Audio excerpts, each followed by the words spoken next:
Exhaust fan വയ്ക്കുന്ന ദ്വാരത്തിലൂടെ മുറിയിൽ കടന്ന് മോഷണം നടത്താനുള്ള യുവാവിന്റെ ശ്രമം പാളി. ശരീരം പകുതി അകത്തേക്ക് കടന്നതോടെ കുടുങ്ങിപ്പോയി. വീട്ടുകാരെത്തുമ്പോൾ മുറിക്ക് പുറത്തും അകത്തുമായി കുടുങ്ങിയ കള്ളൻ കിടന്ന് നിലവിളിക്കുന്നു.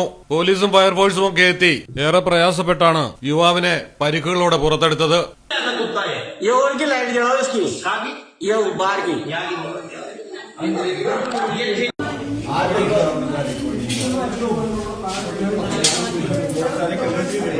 पकड़नी मैंने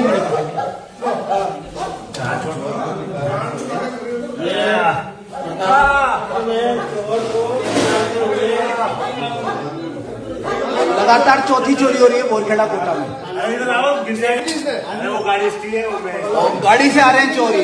ये कार से चोर आ रहे हैं। कार कौन सी इसकी?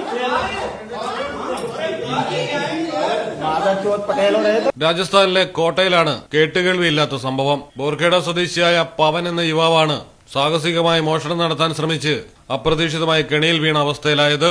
കുതുശ്യാംജി ദർശനത്തിനായി വീട്ടിലുള്ളവർ പോയ സമയത്താണ് പവൻ മോഷണത്തിനായി എത്തിയത്. വീടിന്റെ പിന്നിലെ മുറിയുടെ എക്സ്ഹോസ്റ്റ് ഫാൻ മാറ്റി അകത്തേക്ക് കടക്കാനായിരുന്നു ശ്രമം. പകുതി മുറിയുടെ ഭാഗത്തെത്തിയതോടെ കുടുങ്ങിപ്പോയി. മുന്നോട്ടുമില്ല പിന്നോട്ടുമില്ല. ആ കിടപ്പ് അങ്ങനെ കിടന്നു.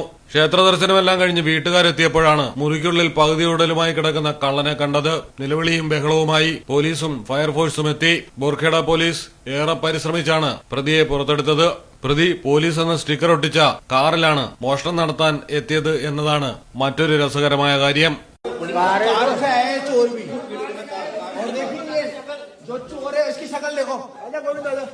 News desk Malayalam television.